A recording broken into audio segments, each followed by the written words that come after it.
नमस्कार, न्यूज़ 18 उत्तर प्रदेश उत्तराखंड आप देख रहे हैं। आपके साथ मैं हूं चांदनी धवना। सबसे पहले बात करेंगे चुनाव में मिली करारी हार के बाद आरएलडी के प्रदेश अध्यक्ष मसूद अहमद ने पद से इस्तीफा दे दिया है। मसूद अहमद ने जयंत चौधरी और अखिलेश यादव पर गंभीर आरोप लगाए हैं। मसूद अहमद ने जयंत चौधरी को चिट्ठी लिखी है, कई सवाल पूछे हैं। मसूद अहमद ने आरोप लगाया है कि चुनाव के दौरान पैसे लेकर टिकट बांटे गए, इसके साथ ही टिकट बंटवारे में भी देरी की गई।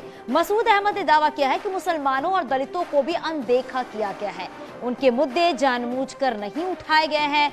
मसूद अहमद के मुताबिक समाजवादी पार्टी ने गठबंधन के सहयोगियों को बार बार अपमानित किया और टिकट बंटवारे में भी वादे के मुताबिक काम नहीं हुआ है। मसूद अहमद के इन आरोपों के बाद सियासी घमासान बढ़ गया है।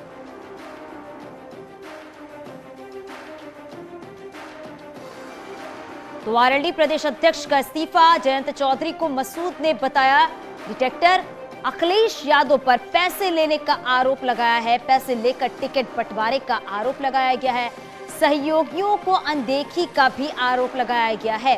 तो ये बड़ी खबर है। आपको बता दें कि एसपी और आरएलडी अलायंस में थे, जो कि विधानसभा चुनाव लड़ रहे थे, लेकिन हार होने के बाद अब सियासी घमासान मचा हुआ है।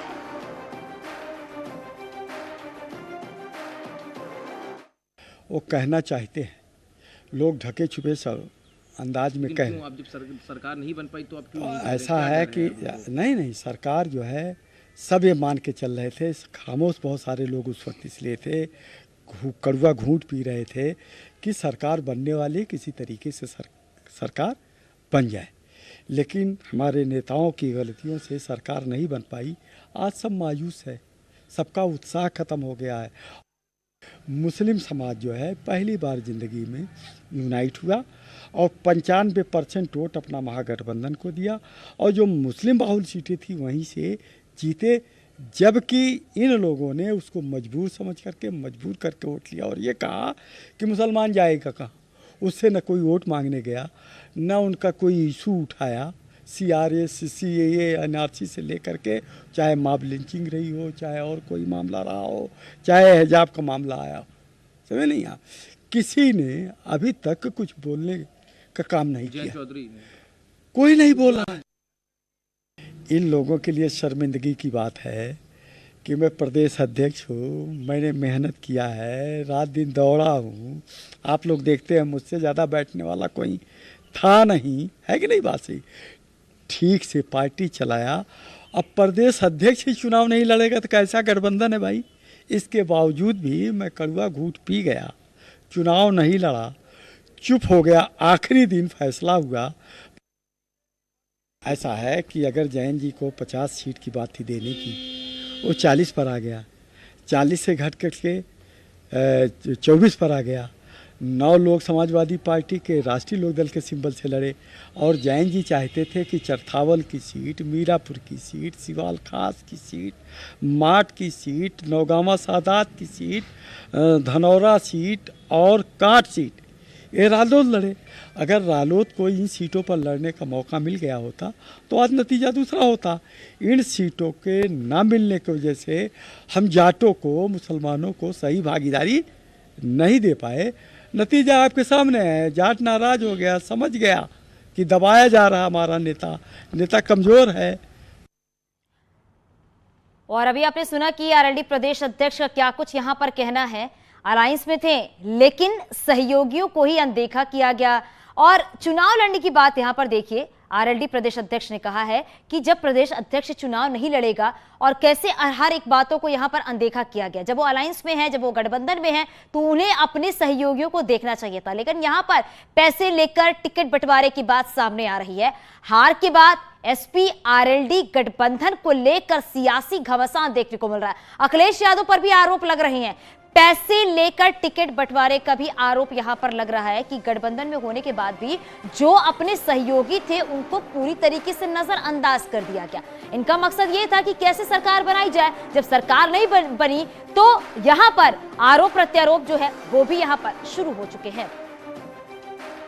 हमारी सहयोगी अनामिका हमारे साथ फोन लाइन पर जुड़ गई हैं। अनामिका, अगर बात किया जाए तो एसपी आरएलडी अलायंस में थे, यहां पर बात जो है, आरोप जो है वो पैसे लेकर टिकट बंटवारे को लगातार लेकर की जा रही है, जिसको देखते हुए आरएलडी प्रदेश अध्यक्ष ने इस्तीफा भी दे दिया है। अब तो देखिए, सबसे महत्वपूर्ण बात यह है कि समाजवादी पार्टी गठबंधन में जब चुनाव लड़ा गया आरएलडी की ओर से, उसके बाद उस तरफ से जो सीटों का ऐलान किया गया, अब वो भी हमारे लिए हैरानी की बात थी, क्योंकि समाजवादी पार्टी गठबंधन ने ठीक ठाक सीटें दी थी आरएलडी को, और प्रयास में यही था कि वेस्ट यूपी में जो जाट वोटर्स है उनको अपनी तरफ लाने के लिए आरएलडी कारगर साबित होगी समाजवादी पार्टी के लिए, और यही सोच करके ज्यादा से ज्यादा सीटें भी दी गई।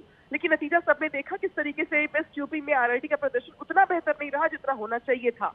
लेकिन अब चुनाव में हार के बाद सर फुटबॉल की स्थिति दिखाई दे रही है। यहाँ पर आरएलडी के प्रदेश अध्यक्ष मसूद अहमद ने कई गंभीर आरोप लगाए हैं, और उन्होंने ये भी कहा है कि जिस तरीके से दलितों के अल्पसंख्यकों की उपेक्षा की गई, क्योंकि वो खुद भी मुस्लिम समुदाय से आते हैं, और उनका ये आरोप भी है कि ये जाति की गई मुस्लिम समुदाय के लोगों के साथ उनको टिकट बंटवारे में महत्वपूर्ण भूमिका नहीं दी गई, वो खुद भी चुनाव नहीं लड़े, लिहाजा आरएलडी का प्रदर्शन बेहद खराब रहा। हालांकि इसके पहले ही जयंत चौधरी सभी कमेटियों को भंग कर चुके हैं, कुछ जो नेता है उनकी कामकाज पे सवाल खड़े कर चुके हैं, भविष्य में पार्टी का स्ट्रक्चर क्या होगा इसको लेकर सवाल खड़े। लेकिन उसके पहले मसूद अहमद जो कि आरएलडी के प्रदेश अध्यक्ष है, उनका गंभीर आरोपों के साथ पार्टी को छोड़ देना, इस्तीफा दे देना कई सवाल खड़े करता है आगामी चुनाव को लेकर के भी, 2024 के चुनाव को लेकर के भी, और आरएलडी के भविष्य को लेकर के भी। बड़ी बात यह कि यहाँ पे गंभीर आरोप अखिलेश यादव पर भी लगाए गए हैं, समाजवादी पार्टी पर भी लगाए गए हैं कि गठबंधन में रहने के बावजूद जो नेता थे उनका ठीक से इस्तेमाल नहीं किया गया, उनका उपयोग नहीं किया गया, दलितों को उनकी भूमिका नहीं बताई गई और उनका इस्तेमाल नहीं किया गया। टिकटों में सबसे जो बड़ा गंभीर आरोप है, टिकट पैसे लेकर देने का आरोप लगाया जा रहा है यहाँ पे उनकी ओर से। तो कई गंभीर आरोप लगाए जा रहे हैं, जिस पर देखना ये होगा कि जयंत चौधरी की ओर से क्या जवाब दिया जाता है, अखिलेश यादव की ओर से क्या जवाब दिया जाता है। इतना जरूर दिखाई दे रहा है कि चुनावी हार के बाद अब पॉलिटिकल पार्टीज के भीतर आपस में ही जो सरफुटेबल की स्थिति है अब वो दिखाई दे रही है। बिल्कुल अनामिका, आपके पास वापस लौटूंगी, लेकिन ये समझना बहुत जरूरी है क्योंकि आरोप प्रत्यारोप का दौर भी शुरू हो चुका है।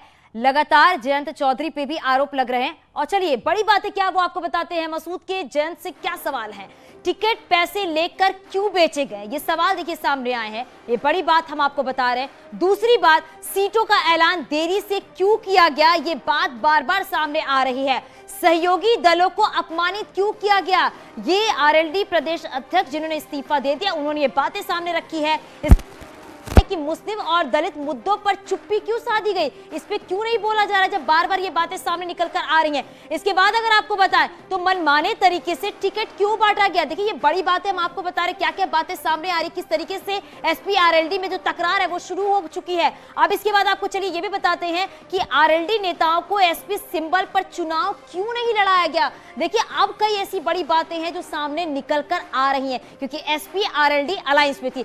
लगातार इन सवालों को लेकर भी ये कहा जा रहा है क्या कुछ होगा।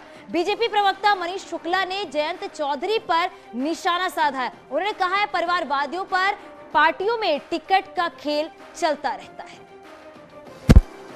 जो भी परिवारवादी पार्टियां हैं, चाहे वो समाजवादी पार्टी हो, चाहे राष्ट्रीय लोक दल हो, चाहे बसपा हो और कोई भी पार्टी हो, वहां लोकतंत्र नहीं होता है।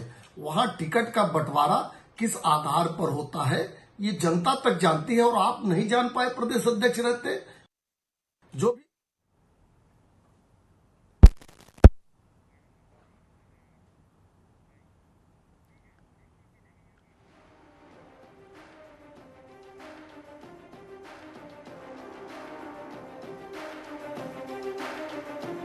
तो जयंत चौधरी पर बीजेपी का निशाना, परिवारवादी पार्टी में टिकट का खेल चलता रहता है, क्योंकि जयंत चौधरी पर अब निशाना साधा जा रहा है कि पैसे लेकर टिकट बंटवारे की बात सामने आई है, अपने सहयोगियों को नजरअंदाज किया गया है। और चलिए आगे बढ़ते बात करते हैं। सीएम योगी आदित्यनाथ ने गोरखपुर में आरएसएस प्रमुख मोहन भागवत से मुलाकात की है और माधव धाम में करीब 50 मिनट तक दोनों के बीच कई मसलों पर बातचीत हुई है। यूपी में प्रचंड बहुमत से जीत हासिल करने के बाद सीएम योगी पहली बार मोहन भागवत से मिले। तो माधव धाम में अहम बैठक हुई, कई मुद्दों पर लेकर चर्चा की गई, करीब 50 मिनट तक ये मुलाकात हुई है और प्रचंड जीत के बाद आरएसएस प्रमुख मोहन भागवत से मुलाकात हुई है सीएम योगी आदित्यनाथ की। गोरखपुर में मौजूद हैं सीएम योगी आदित्यनाथ, उनका संसदीय क्षेत्र है और काफी कुछ अहम हो जाती हैं बातें, क्योंकि मठ का भी प्रभाव देखने को मिला और प्रचंड जीत मिली। 1 लाख वोट मार्जिन से सीएम योगी आदित्यनाथ अपने संसदीय क्षेत्र से जीत हासिल की। संघ प्रमुख और मोहन भागवत के बीच माधव धाम में करीब 50 मिनट की यह बैठक हुई है। 6:50 पे जो है मुख्यमंत्री योगी आदित्यनाथ माधव धाम पहुंचे हैं और करीब 7:42 पे मुख्यमंत्री योगी आदित्यनाथ जो है यहां से निकले हैं। देखिए ये तस्वीरों में मोहन भागवत से मुलाकात करके वो जा रहे हैं और हाथ हिलाते हुए जा रहे हैं। मोहन भागवत अगले 4 दिनों तक गोरखपुर में है, 22 तारीख तक वो गोरखपुर में है। उसके बाद वो 4 दिन के प्रवास पे काशी के लिए निकल जाएंगे और फिर 2 दिन जो है वो लखनऊ प्रवास पे रहेंगे। यानी कि मोहन भागवत कुल 10 दिनों तक उत्तर प्रदेश के प्रवास पे हैं और पहले ही दिन मुख्यमंत्री योगी आदित्यनाथ ने उनसे मुलाकात की है। अब 25 तारीख को मुख्यमंत्री लखनऊ में शपथ लेंगे और उसके बाद आज ये कयास लगाया जा रहा है कि मुख्यमंत्री ने जो विधानसभा चुनाव में जीत मिली है उसके बारे में यहाँ पे बताया है और शायद शपथ ग्रहण में आने का निमंत्रण भी मुख्यमंत्री ने मोहन भागवत जी को यहाँ पे दिया है। अखिलेश पांडे के साथ रामगोपाल द्विवेदी, न्यूज़ 18 गोरखपुर। तो मोहन भागवत के साथ बैठक के बाद सीएम योगी आदित्यनाथ ने गोरखनाथ मंदिर में आए लोगों और बच्चों से मुलाकात भी की है। इस दौरान सीएम ने बच्चों के साथ सेल्फी भी खिंचवाई।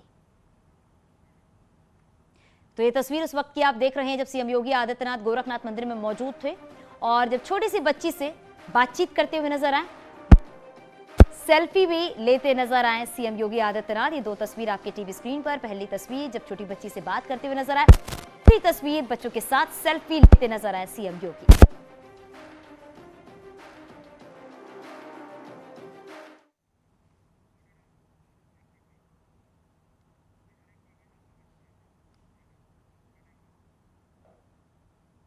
और बड़ी खबर मिल रही है, सीएम पुष्कर सिंह धामी दिल्ली रवाना, मदन कौशिक भी दिल्ली बुलाए गए हैं। त्रिवेंद्र सिंह रावत दिल्ली में मौजूद है।